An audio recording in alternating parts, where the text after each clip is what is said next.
Bonjour à tous et à tous et bienvenue dans cette séance spéciale de notre podcast de français professionnel.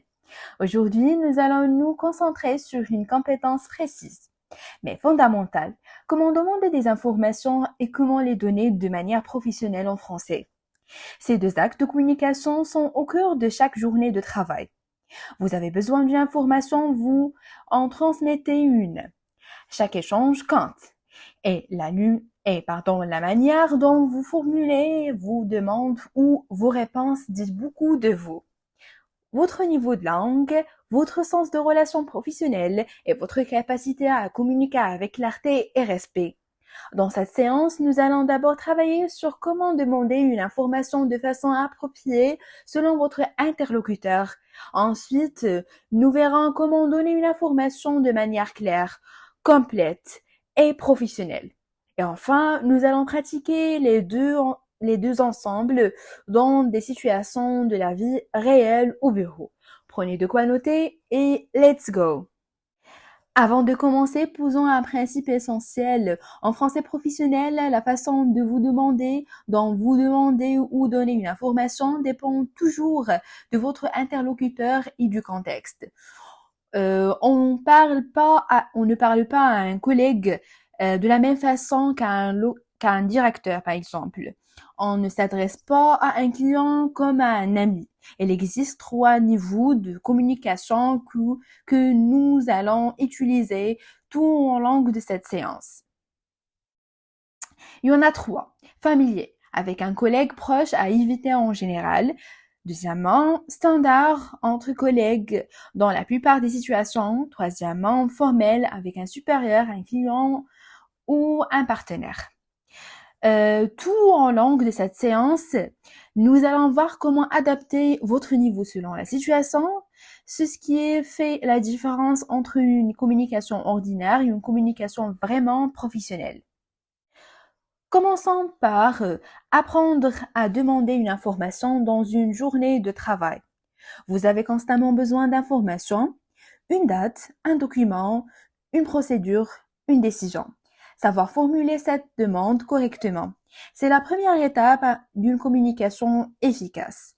En français professionnel, il ne suffit pas de dire dis-moi ou explique-moi.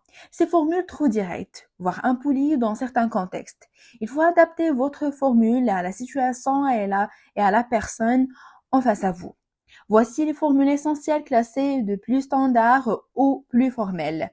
Il y en a trois, il y en a deux cas général. Il y en a avec un collègue par exemple. Est-ce que vous pourriez m'indiquer, à titre d'exemple, ou vous pouvez dire par exemple, tu sais où se trouve. Ou aussi, vous pouvez dire, peux-tu me dire, avec un supérieur ou un client, vous pouvez dire par exemple, je souhaiterais avoir une précision. Pourriez-vous me confirmer? Auriez-vous habilité de? Je vous donne un exemple des situations réelles. Demandez une information à un collègue. Sarah, excuse-moi, est-ce que vous pourriez m'indiquer où se trouve le dossier des nouveaux clients? Je ne le trouve pas sur le serveur partagé. Karim, bien sûr, elle est classée dans le dossier client 2024. Dans le répertoire commercial, vous avez accès à ce répertoire? Sarah, oui, j'ai accès. Je vais vérifier. Merci beaucoup pour l'information. À retenir. Est-ce que vous pourriez m'indiquer? Est plus poli que dis-moi. Le conditionnel, qui est utilisé souvent dans le verbe pouvoir, pourriez, adoucit toujours une demande et montre du respect envers votre interlocuteur. La deuxième situation, demander une précision à un supérieur. Sarah. Madame Dupont, je souhaiterais avoir une précision concernant le rapport à remettre le vendredi. Devons-nous inclure les données du mois de mars ou seulement celles d'avril?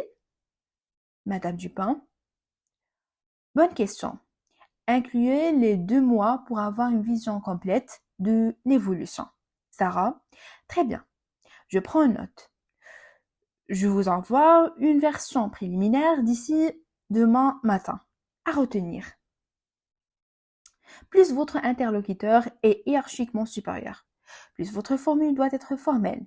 Je souhaiterais avoir une précision.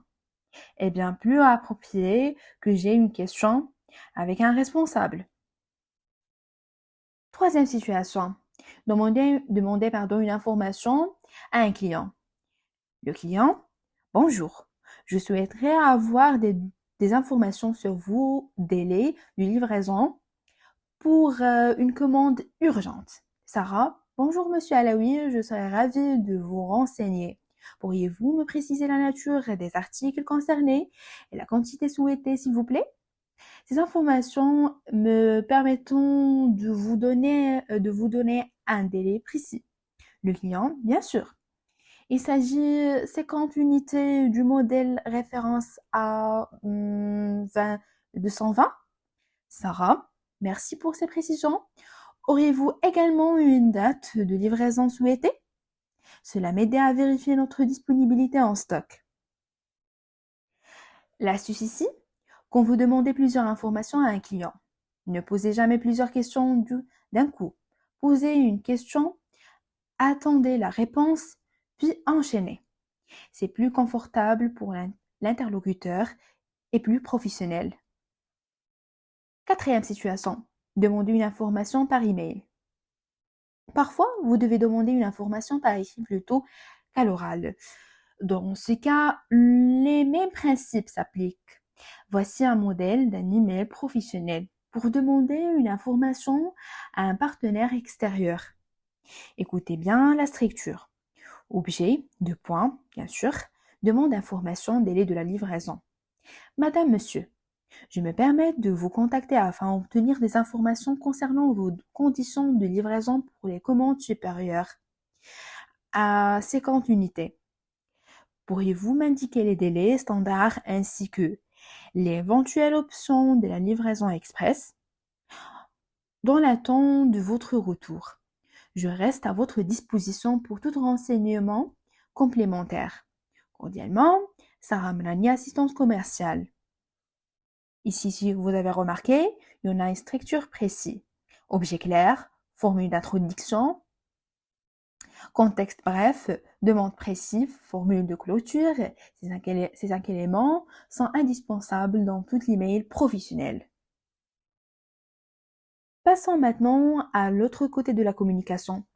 Donner une information, donner une information. Ce n'est pas simplement répondre à une question. C'est s'assurer que votre interlocuteur a reçu un message clair, complet et utilisable. Il y a 3 règles fondamentales à respecter quand vous transmettez une information au milieu professionnel. Premièrement, soyez précis. Une information vague crée la confusion. Donnez des faits concrets, des dates, des noms, des chiffres. Deuxièmement, soyez complet. Ne donnez pas la moitié de l'information. Si vous ne savez pas quelque chose, dites-le. Proposez une alternative. Troisièmement, vérifiez la compréhension après avoir transmis une information importante. Assurez-vous que votre interlocuteur a bien compris.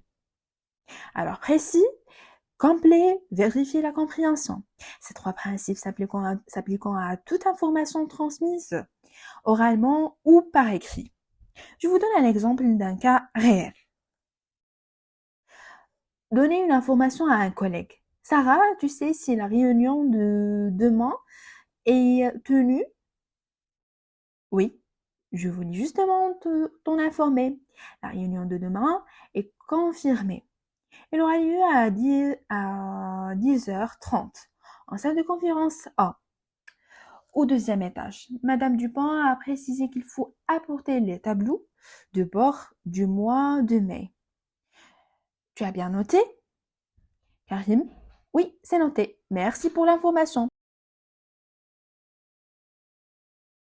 L'astuce, je voulais justement t'en informer. Montrez que vous évitez proactif. C'est bien mieux que d'attendre qu'on vous pose la question. La communication proactive est une marque de professionnalisme. Une autre situation réelle. Donne une information à un supérieur. Madame Dupont. Sarah, où est la commande du client Asie? Sarah, Madame Dupont. Je vous informe que la commande numéro 5490 du client Asie a été traitée ce matin. Elle a été transmise au service logistique à 9 heures et devrait être expédiée aujourd'hui avant 16 heures. Le client a été informé par email avec un numéro de suivi. Madame Dupont, très bien. Et le délai de la livraison prévu? Sarah, la livraison est prévue dans un délai de 2 à 3 jours ouvrés, soit d'ici jeudi ou vendredi ou plus tard. Si vous avez remarqué, quand vous informez un supérieur, suivez toujours l'ordre, état actuel, action déjà fait, délai prévu. Cela donne une vue complète et rassurante de la situation. Je vous donne un autre exemple ou une autre situation réelle. Donner une information incomplète, gérer l'incertitude. Il arrive fréquemment que vous ne disposez pas immédiatement de toutes les informations demandées. Dans ce cas, il ne faut surtout pas inventer ou donner une réponse approximative. Voici comment gérer cette situation avec professionnalisme. Bonjour, pouvez-vous me dire si vous avez encore du stock pour le modèle X50? Sarah, chargée du client. Bonjour, je ne suis pas en mesure de donner cette information immédiatement car je n'ai pas accès au stock en temps réel.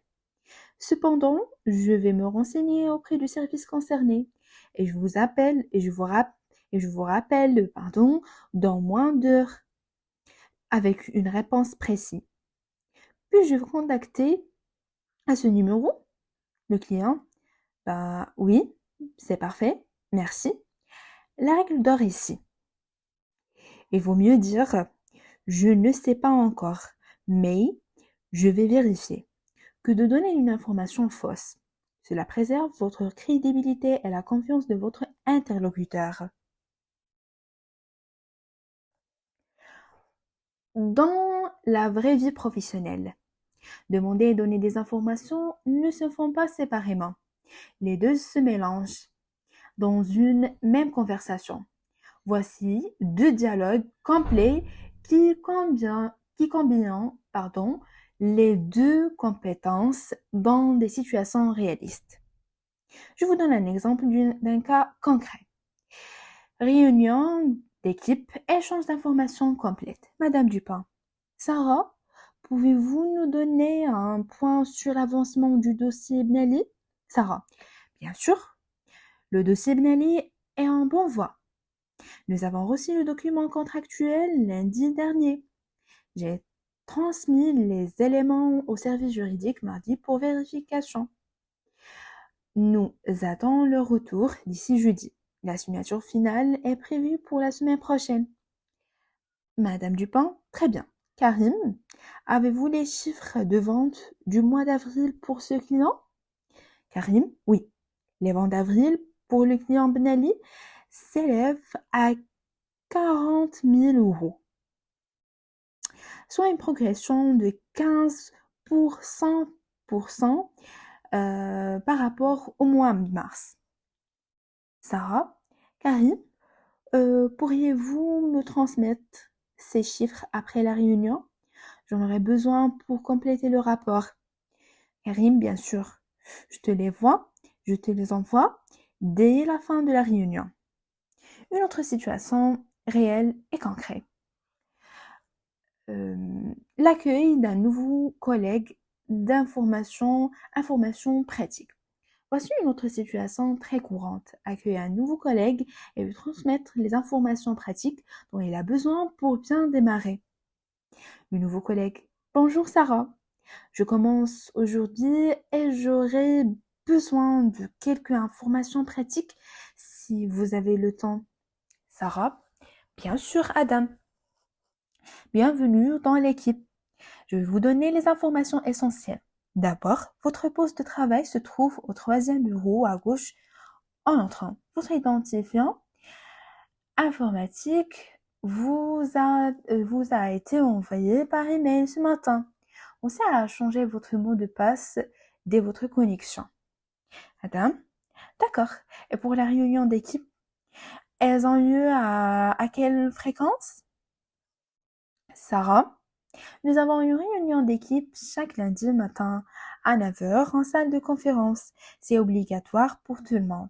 Pour les autres réunions, elles sont convoquées, selon les besoins. Vous recevez une invitation par email à chaque fois. Avez-vous autre question? Madame, oui, juste une. Comment fonctionne le système de demande de congé, s'il vous plaît? Sarah, pour les congés, tout se fait via notre logiciel interne. Je vous montrerai comment utiliser après le déjeuner pour toute demande urgente. Adressez-vous directement à Madame Dupont. Alors, ici, si vous avez remarqué que vous donnez plusieurs informations à la fois, utilisez les connecteurs logiques. D'abord, ensuite, premièrement, deuxièmement.